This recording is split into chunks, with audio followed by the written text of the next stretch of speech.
마가복음 이어서 보도록 하겠습니다. 마가복음 1장 9에서 13절 말씀입니다. 마가복음 1장 9에서 13절 말씀 한 목소리로 읽겠습니다. 시작. 그때 예수께서 갈릴리 나사렛으로부터 와서 요단강에서 요한에게 세례를 받으시고 곧 물에서 올라오실새 하늘이 갈라짐과 성령이 비둘기같이 자기에게 내려오심을 보시더니 하늘로부터 소리가 나기를 너는 내 사랑하는 아들이라 내가 너를 기뻐하노라 하시니라. 성령이 곧 예수를 광야로 몰아내신지라. 광야에서 40일을 계시면서 사단에게 시험을 받으시며 들짐승과 함께 계시니 천사들이 수종 들더라. 아멘. 네, 오늘 말씀의 제목은 예수님의 사역 준비입니다. 예수님의 사역 준비입니다. 지난주에도 준비였는데 또 준비예요. 아크가 준비되길 바라시는 것 같아요. 그래서 하나님이 말씀이 참 놀랍기만 합니다. 지난주에도 세례 요한을 통해서 주의 길을 어떻게 준비해야 되는지에 대해서 나누었고요. 오늘도 예수님이 공적인 사역을 시작하시기 전에 준비하는 과정이 나와요. 어떤 일이든지 준비 과정이 되게 필요합니다. 사역을 하든지 사업을 하든지 공부를 하든지 다 계획을 짜고 필요한 부분들을 체크하고요. 이렇게 준비에 들어간다라는 거예요. 예수님도 특별히 하나님의 사역을 하시기 위해서 영적인 준비를 하시고 무장을 하셨어요. 이 아크 공동체도 이런 영적 준비와 변화들이 있기를 소망합니다. 어떤 준비를 하셨냐 보면요. 첫 번째로는요. 세례를 받으셨다라는 거예요. 세례를 받으신. 세례 요한이 요단강에서 행하던 이 세례를 받으러 예수님도 요단강으로 가셨다라는 거예요. 죄인들이 받는 이 회개의 세례의 개념이잖아요. 예수님은 죄가 없으시지만 죄인들의 무리 가운데서 오셔서 자신을 낮추시고 이 회개의 세례를 받으셨어요. 말씀에서는 우리의 의를 위해서 이렇게 하신다라고 말씀하고 있어요. 죄인인 우리를 의롭게 하기 위해서 이 회개의 세례를 예수님도 받으신 거예요. 마태복음 3장 15절에 보면요. 이런 말씀이 있어요. 동일한 본문인데 예수님께서 대답하여 이르시되 이제 허락하라. 우리가 이와 같이 하여 모든 의를 이루는 것이 합당하니라 하시니 이에 요한이 허락하는지라. 이렇게 하는 것이 하나님이 원하시는 이 모든 의를 이루는 방법이라 하는 거예요. 여기서 의라는 게 원어적으로 보면 칭의를 나타내는 거예요. 의롭게 칭하는 거예요. 여러분 의롭다는 이 한자어를 잘 아시잖아요. 여러분 잘 아시겠지만 의롭다는 그 의가 어린 양 아래 나 아자가 있거든요. 어린 양 아래 나를 두는 거예요. 예수님의 그 의, 예수님의 십자가 아래 나를 두는 게 의로운 거예요. 이게 의롭다라는 거예요. 하나님이 내신 방법인 거예요. 이게 우리의 행위가 아니라 하나님이 의롭게 여기신 것을 우리가 믿을 때의 칭의가 나타나는 거거든요. 이 세례의 어떤 행위가 의롭게 하는 게 아니라 우리가 믿을 때 하나님께서 전적으로 의롭게 칭해 주시는 거예요. 예수님이 스스로를 낮추시면서까지 이 하나님의 의를 이루어 놓으신 거예요. 우리가 한 건 없고 우린 믿음으로 이걸 취하는 거죠. 여러분 이게 되게 중요하다는 거예요. 예수님은 하나님의 의를 이루기 위해서 자신을 낮추시면서 이렇게 세례를 받으신 거죠. 우리의 삶에 되게 좀 낮아짐이 있기를 원합니다. 하나님의 의를 이루기 위해서 낮아짐이 필요하다는 거예요. 우리야 예수님이 이제 이렇게 죄인들과 함께 섞이셔서 세례를 받으신다라는 게 그럴 수도 있지 이렇게 생각하시지만 반대로 생각해 볼까요? 예를 들어서 우리 신촌에서 홈리스 사역을 한다고 해봐요. 홈리스 사역도 앞으로 하게 될 수도 있을 것 같은데 그분들에게 우리 식사 대접을 한다고 해봐요. 우리가 밥을 퍼서 드리는 거는 할 수 있어요. 할 수 있어요. 그런데 여러분들이 우리가 홈리스 그 무리에 섞여서 밥을 받을 때는 어떤 느낌일 것 같아요?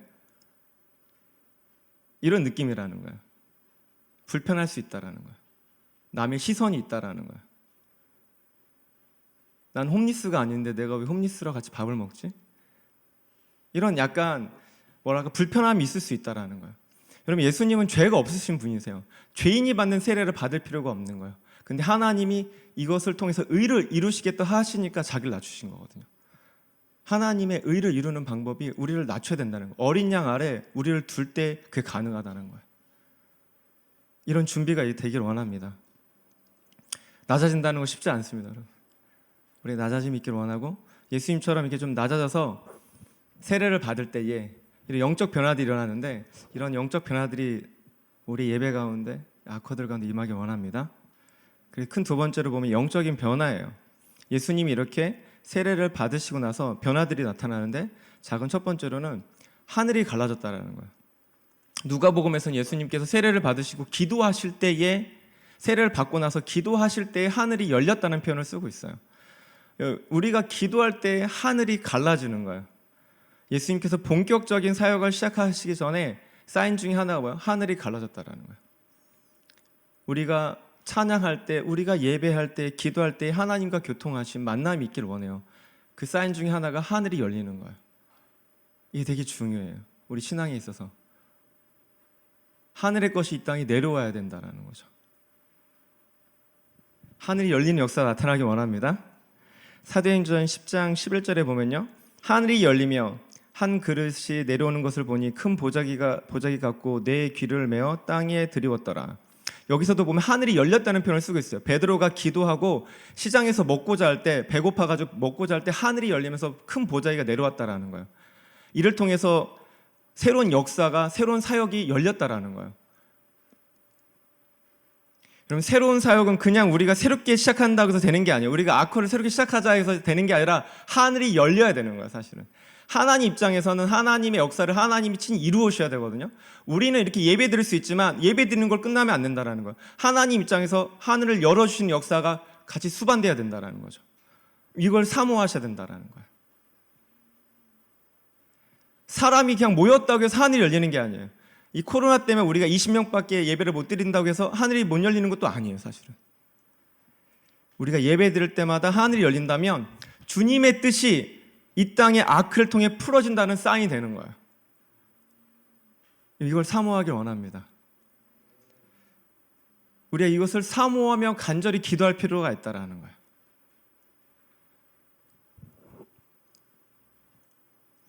작은 두 번째로 성령이 비둘기 형상으로 내려오심. 이게 성령의 기름 부으심을 나타내겠죠. 사역에 있어서 성령의 기름 부으심이 절대적으로 필요하다라는 거예요. 성경에서는 성령의 충만함을 받으라, 성령을 따라 행하라. 이 성령이라는 단어가 굉장히 많이 나와요. 성령님이 인격적인 분이세요. 삼위일체 하나님이시고 성령 하나님이세요. 물체와 어떤 물건, 단순한 어떤 능력 그런 차원이 아니라는 거예요. 인격적이신 분이시라는 거예요. 인격체이시기 때문에 인격적인 만남이 있어야 되는 거예요. 그것이 성령의 기름 부으심으로 나타나는 거죠. 각자가 성령의 체험들을 할 수가 있는데 그 기준이 뭐예요? 성경에 기록된 성령의 체험들이 맞아야 된다는 거예요. 성경대로 말씀대로 체크를 해야 된다는 거예요. 각자마다 성령의 체험들이 너무 다르다라는 거죠. 그럼 성령의 체험들을 하시길 바라요.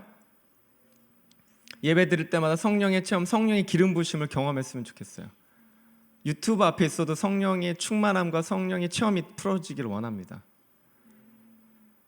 이 사도행전 2장에서는요, 성령 비둘기의 형태로 나타나지 않으셨어요. 사도행전 2장에서는 바람으로 불의 혀같이 갈라지는 모습으로 임하셨다라는 거예요. 그 현상 중에 하나가 난고 방언이 서졌다라는 거죠.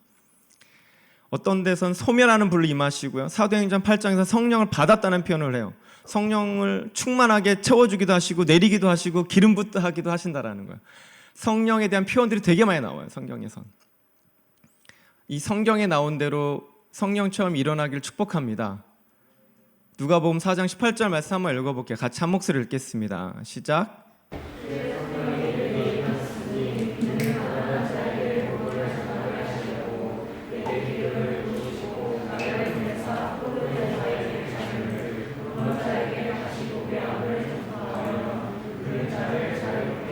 아멘. 예수님도 보면요, 주의 성령이 내게 임하셨으니, 주의 성령이 예수님께 임하셨다라는 거예요. 이 기름 부으심을 통해 이 사역들을 감당하신 거죠. 성령이 예수님께 임하셨기 때문에 이런 복음 사역을 하실 수 있었던 거예요. 예수님에게 이 성령의 기름 부으심 임하셨다라면 우리도 또한 동일하게 이 기름 부으심이 넘쳐야 된다는 거죠. 그래서 성경은 우리에게 술 취하지 말고 뭐라고요? 성령의 충만함을 받으라 말하고 있어요. 우리 어떤 힘과 능력이 아니라 성령의 기름 부으심으로 신앙하고 사역이 이루어지길 원합니다. 이 성령의 기름 부으심이 임하는 우리 아크 예배가 될 것을 믿고 선포합니다. 여기서 오늘 본문에서 보면 삼위일체가 다 나와요. 예수님 나오고요, 성령님 나오고 하나님이 나와요. 삼위일체가 동시에 나오는 데가 별로 많지가 않은데 여기서 보면은 삼일체 하나님. 그럼 여기서 제일 강력한 메시지는 누가 했겠어요? 하나님. 하나님 아버지가 가장 강력한 메시지를 선포합니다. 자, 그럼 세 번째로 보면요, 하나님의 메시지예요. 하늘이 열리고 성령의 기름 부으심 임한 다음에 하나님의 메시지가 전달이 돼요. 예수님께. 너는 내 사랑하는 아들이라 내가 너를 기뻐하노라. 여러분, 사역을 시작할 수 있는 근거가 여기 있다라는 거예요. 예수님의 사역의 근거는 이 메시지에서 이 두 문장. 이게 제일 중요해요. 여러분, 지난주에는 우리의 가슴을 뛰게 하는 사명이 무엇인지도 나눴는데 그 사명보다 더 중요한 게 이 정체성이에요. 예수님, 하나님의 메시지가 우리의 정체성이 되잖아요. 여기서 보면 뭐겠어요? 너는 내 사랑하는 딸이라, 너는 내 사랑하는 아들이라. 이게 우리의 정체성인 거예요. 예수님의 정체성이었어요. 내가 너를 기뻐한다. 이게 가장 예수님의 심장을 뛰게 한 문장이라는 거죠. 이게 우리의 신앙과 삶에 분명히 있어야 된다는 거예요. 주님이 나를 사랑하신다. 이거는 절대적 진리예요. 변함이 없어야 되는 거예요. 의심조차 하지 않았으면 좋겠습니다. 예수님이, 하나님이 나를 보면서 나를 기뻐하신다, 나를 기뻐하신다, 나를 지지하신다, 나를 응원하신다. 이게 되게 중요하다는 거예요. 예수님이 십자가를 지실 수 있었던 것도 어떤 고난과 어려움이 있다 하더라도요, 가장 가까이 있는 제자의 어떤 배반이 있다 하더라도요, 이겨낼 수 있었던 건 뭐예요? 하나님의 이 메시지 때문에 그런 거예요. 하나님의 이 메시지. 이 메시지가 있었기 때문에 가능한 거예요. 우리도 보면요, 어떤 어마어마한 메시지에 감동받지 않아요. 여러분, 엄청난 비전에 엄청난 메시지에 우리가 감동받지 않아요. 사실은 언제 감동받는 줄 알아요? 언제예요? 내가 너를 사랑한다. 이 하나님의 메시지에 우리가 무너지는 거예요. 사실은 그 다음에 엄청난 비전이 따라야 된다라는 거예요. 그 비전 이전에 이게 먼저 돼야 되는 거예요. 하나님과의 그 친밀한 관계가 형성이 돼야 그 놀라운 비전이 선포가 되어도 그게 느껴지기 시작하는 거예요. 그냥 처음부터 사명 비전이 느껴지지 않아요. 사실 솔직히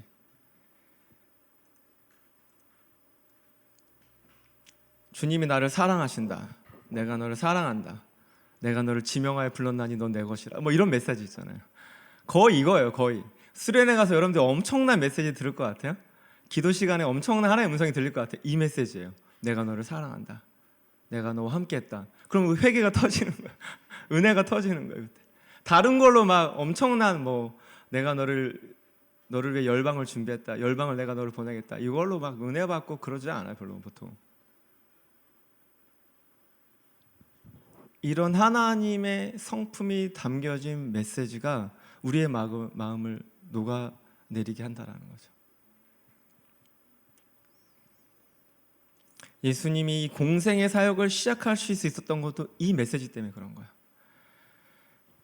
그리고 십자가에 죽기까지 순종하실 수 있었던 것도 뭐냐면 너는 내 사랑하는 아들이라, 이 메시지 때문에 가능했던 거예요.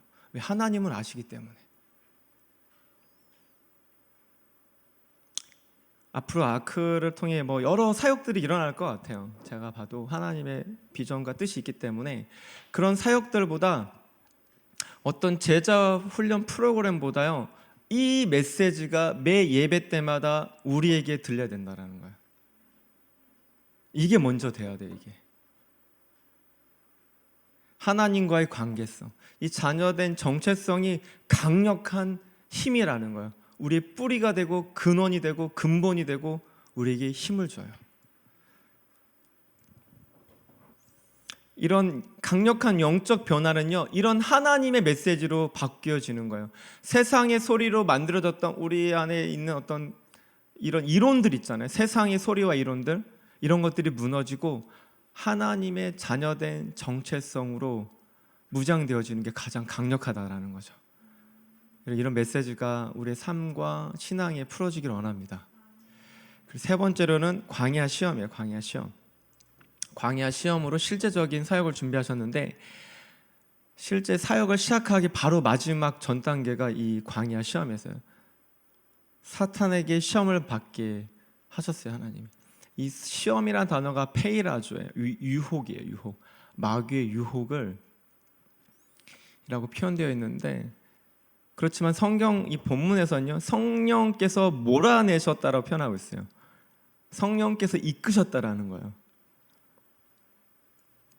사탄이 계획해서 사탄이 이끈 게 아니라, 욕심과 죄로 이끌린 게 아니라 성령께서 이끄셔서 광야로 인도했다라는 거예요. 이런 시험들이 우리에게 있을 수 있다라는 거예요. 마태복음 4장 3에서 10절에 보면요, 되게 긴데 여기에 동일한 본문의 내용이에요. 그래서 마귀가 돌덩이를 떡덩이 되게 유혹하고요, 성전 꼭대기에서 뛰어내리라 하고 천하만국을 보여주면서 마귀에게 절하라 라고 유혹을 합니다. 그때마다 가장 큰 핵심은 뭐예요? 예수님이 하나님의 말씀으로 이 마귀의 유혹을 이겨냈다라는 거예요. 그래서 이 광야의 시험은 하나님이 주신 정체성과 말씀으로 이겨내는 장소예요.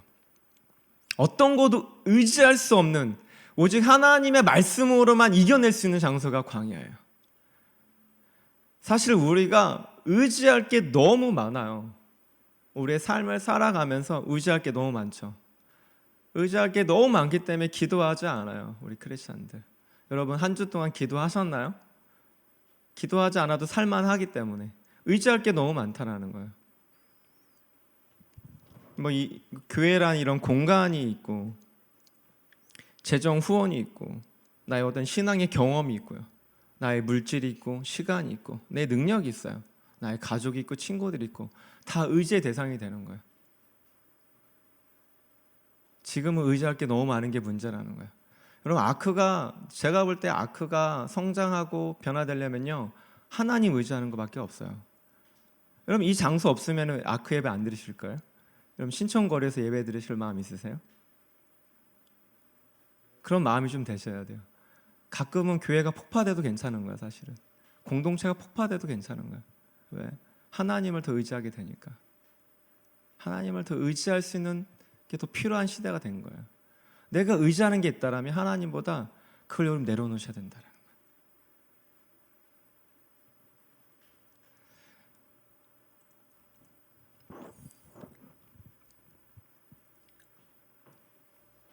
거예요. 우리가 실제 뭘 많이 의지하는지 돌아보셔야 돼요.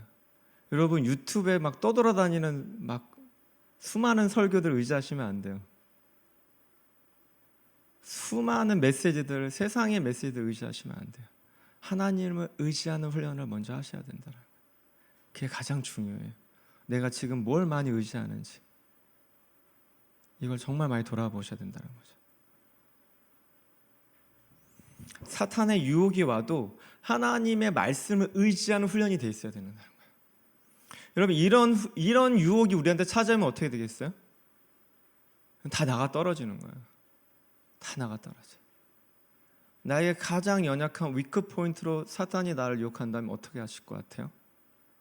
여러분, 이때 말씀으로 연단된 부분이 있어야 되는 거예요. 정말 기도하셨으면 좋겠어요. 기도할 수 없는 크리스찬은 하나님을 의지하지 않는 크리스찬인 거예요. 기도하지 못한다는 말은 하나님을 의지하지 않는 행위인 거예요.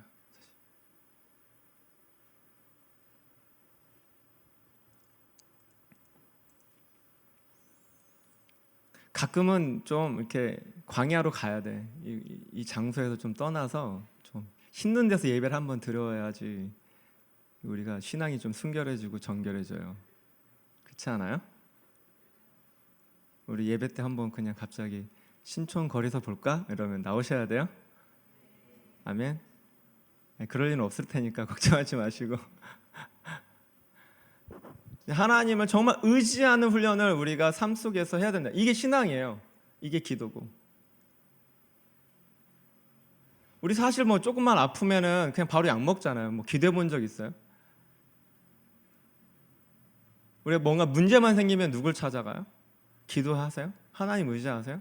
너무 의지할 대상이 너무 많아. 이것도 문제야, 사실은. 여러분, 엄마를 의지하러 하나님이 창조하지 않았어요. 하나님을 의지하라고 했죠. 엄마랑 교제할 수 있어요. 근데 하나님 정말 의지하셔야 돼요. 내 친구를 더 의지하시나요? 내 동력자 의지하세요? 하나님 의지하셔야 돼요. 하나님.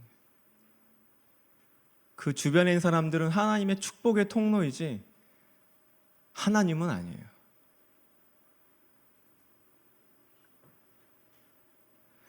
여러분, 예수님은 광야에서 온전히 하나님만을 의지했어요. 하나님의 메시지, 하나님의 말씀만을 의지했기 때문에 이겨낼 수 있었던 거예요. 다른 어떤 방법으로 싸우지 않으셨어요. 오직 하나님 주신 말씀으로만 싸웠다라는 거예요. 말씀만 의지했다라는 거예요. 이 훈련과 연단이 되어질 때 신앙과 사역의 돌파가 있는 거예요. 안 그러면 우리는 프로그램에 속기도 하고 종교적 행위에 속기도 하고요. 너무 많은 것에 속아요. 우리 오직 말씀만 의지하기를 원합니다. 저도 이런 게 계속 훈련이에요. 저도 그냥 뭐 바로 이게 말씀이 들어오고 그런 게 아니라는 거예요. 이런 문제가 생겼을 때 우리 패턴이 있다라는 거예요. 내가 뭘 의지하는지 그걸 먼저 빨리 체크하시길 바라요. 그것만 체크해도 놀라운 변화가 시작된다라는 거죠. 하나님이 나에게 주시는 말씀으로 살아가기 원합니다. 내가 정말 의지하고 믿는 게 뭔지 체크하기를 원해요. 내 부모님의 신앙, 부모님, 교회, 아크, 감사하죠. 주님이 우리에게 허락하신 환경이지만 그래도 주님이 주시는 말씀에 근거해야 된다는 거예요. 이게 가장 강력한 힘이 됩니다. 결론적으로 우리가 아크로 움직이기 전에 더 준비되어지길 원합니다. 예수님이 이루어 놓으신 이 십자가로 인한 칭이 하나님이 나를 의롭게 했다라는 하나님의 의를 이루는 그런 신앙을 하기를 원해요. 또 예수님과 같이 기도할 때에 하늘이 갈라지고 이 성령의 임재가 가득한 예배가 되기를 소망합니다. 성령의 기름 부으심이 풀어지는 예배와 신앙, 사역이 되길 원합니다. 특별히 하나님의 메시지가 새겨지길 원해요. 내가 너를 사랑한다, 내가 너를 기뻐한다. 이 두 문장이 나를 사로잡는 한 주간, 12월 한 달 되길 원합니다.